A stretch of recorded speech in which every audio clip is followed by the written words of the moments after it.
Assalamualaikum warahmatullahi wabarakatuh. Salam sejahtera, semoga hari ini kita dikaruniai kesehatan olehnya. Terima kasih sudah berkenan mendengarkan YouTube saya, dan juga terima kasih sudah membantu share YouTube saya.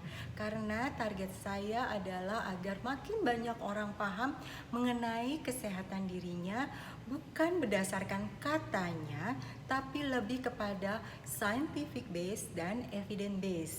Dengan saya Niken Tantio Sudarmono di sini.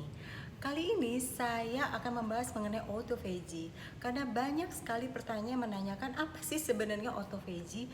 Kenapa di Law 123 yaitu diet andalannya saya selalu tujuannya adalah tercapai autophagy. Nah, sekarang saya akan menceritakan asal muasal autophagy itu sendiri. Autophagy adalah suatu konsep daur ulang sel di mana dikonsepkan oleh Yoshinori Ohsumi, seorang kebangsaan Jepang yang ahli biologi sel, mendapatkan hadiah Nobel tahun 2016. Tidak main-main, hadiah Nobel bagian kedokteran. Karena apa? Karena autophagy ini dianggap suatu breakthrough di mana kita memperbaiki sel-sel tubuh kita. Mungkin banyak yang belum menyadari bahwa selama ini secara natural, secara alami, tubuh kita itu melakukan yang disebut apoptosis. Apoptosis itu sendiri ada dua bagian, yaitu sel yang sudah waktunya mati dia akan mengundurkan diri tanpa memperpanjang masanya, dan yang kedua adalah sel yang merasa, jadi begitu dia bangun selnya lalu dia merasa ini akan menjadi rusak. Ini kalau sel yang rusak kita ketahui bisa menjadi kanker atau penyakit-penyakit lainnya, dia langsung mematikan sel itu sendiri. Nah, itu konsep apoptosis ini sangat hebatnya, sehingga harusnya nih kita tidak punya penyakit, harusnya kita tidak terjadi aging, penuaan dini. Seharusnya kita tidak punya penyakit-penyakit yang gara-gara sel salah, seperti misalnya kanker, lalu diabetes, yang terjadi hanya gara-gara kekacauan di dalam sel kita. Sel kita udah tahu rusak, nggak mau turun, nggak mau ganti. Sel kita udah tahu waktunya digantikan oleh sel yang baru, dia nggak mau turun jabatan, dia mau tetap aja di situ. Nah, itu yang salah dari gaya hidup kita.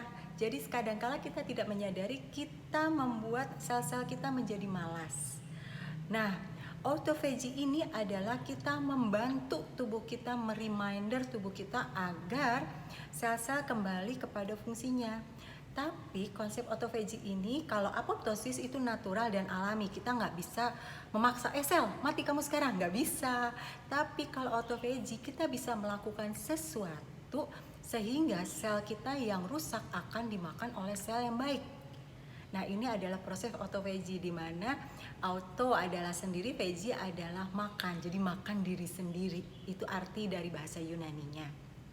Nah, autophagy ini sendiri baru terjadi pada jam ke-17 jika kita tidak memasukkan apapun ke dalam tubuh kita, kecuali air putih, jahe, lemon, suplemen, obat-obatan, dan juga air elektrolit, ya. Nah, itu boleh. Jadi kita sebutnya adalah water fasting minimum 17 jam. Tapi ingat, apakah sel kita sudah ready menjadi autophagy? Itu harus ada tahapan-tahapannya dulu, di mana saya buat permudah dengan konsep Law 123. Nah, bagi yang penasaran, jadi gimana autophagy ini, apa saja yang terjadi, bisa mendengarkan YouTube saya mengenai jam tubuh saat menuju autophagy. Bisa didengarkan di situ, di mana konsepnya adalah minimum 17 jam. Tapi selain itu kita juga harus mempersiapkan sel tubuh kita seperti yang saya sebutkan sebelumnya. Jadi sel tubuh kita harus dipersiapkan agar bisa tercapai kondisi autophagy ini. Nah, bagaimana dengan kelebihannya dari autophagy ini? Autophagy dapat mengobati salah satu alternatif untuk penyakit kanker atau mencegah kanker. Kenapa kanker terjadi? Itu bisa kita ketahui adalah dari sel-sel yang rusak, sel tubuh yang rusak. Nah, dengan autophagy, sel tubuh yang rusak ini bisa menjadi diperbaiki. Yang kedua adalah inflamasi tubuh. Inflamasi tubuh itu sebetulnya proses alami di mana tubuh kita membantu menghalau penyakit-penyakit yang muncul. Tapi tentunya dalam rangka menghalau ini terjadilah inflamasi atau peradangan yang biasanya kita suka rasakan ataupun tidak dirasakan. Nah, kadangkala karena kita tidak merasakan ini, inflamasi yang terus-menerus menyebabkan autoimun. Seperti kita ketahui, autoimun seperti juga kanker belum ada penyembuhnya. Jadi, agar kita tidak terkena autoimun, yuk kita perbaiki dulu sel-sel kita agar tidak terjadi inflamasi yang terus-menerus. Lalu yang berikutnya lagi, sudah pasti kalau kita terus-menerus mengganti sel kita, maka otomatis yang terjadi adalah anti-aging. Jadi kita awet muda selalu. Yang berikutnya, penyakit yang nanti akan saya bahas khusus di salah satu YouTube saya yaitu diabetes. Jadi diabetes juga itu terjadi hanya gara-gara kesalahan kita membakar dalam tubuh kita. Tapi juga autophagy akan membantu sel-sel yang rusak karena diabetes ini akan diperbaiki. Yang berikutnya lagi adalah imunitas. Sudah pasti jika sel-sel kita sehat, kita dapat menciptakan hormon yang kuat sehingga imunitas kita juga terjaga. Yang berikutnya adalah penurunan kekuatan fungsi saraf otak atau neurogeneratif. Kekuatan fungsi saraf otak ini biasanya misalnya salah satunya Alzheimer.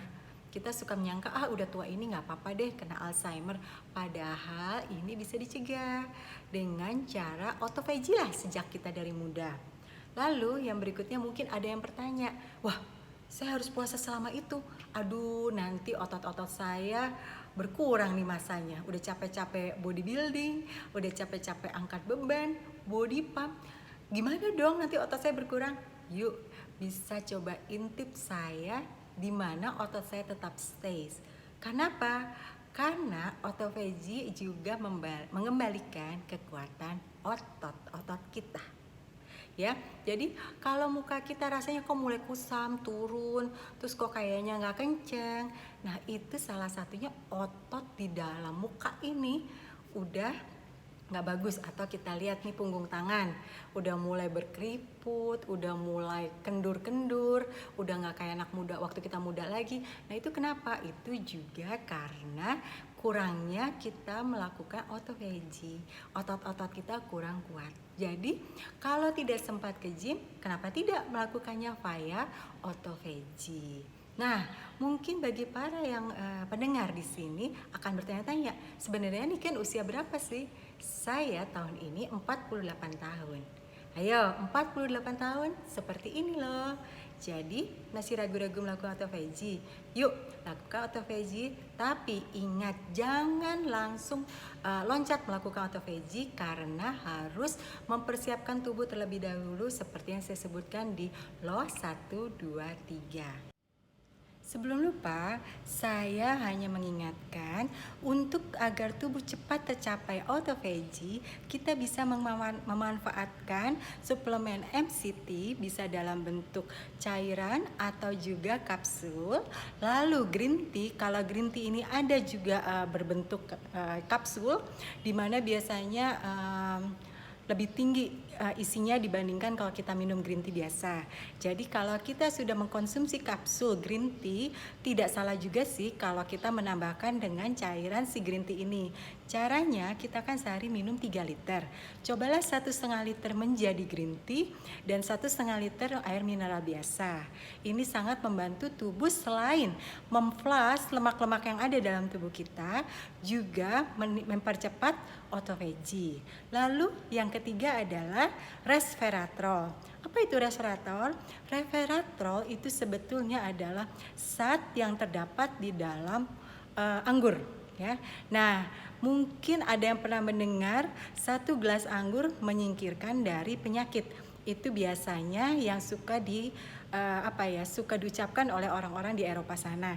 Tapi karena kita tidak mengkonsumsi anggur, kita konsumsi aja langsung zat terbaiknya itu yaitu resveratrol. Jadi, jangan lupakan MCT, green tea, dan resveratrol. Dan jangan salah, green tea sudah terbukti banyak orang Jepang yang awet muda mengkonsumsi green tea ini. Dan resveratrol banyak orang-orang Eropa yang membuktikannya dengan mengkonsumsi wine, ya. Jadi kita konsumsilah resveratrol. Yuk, hidup sehat selalu. Terima kasih sudah mendengarkan YouTube saya. Assalamualaikum warahmatullahi wabarakatuh. Salam sehat.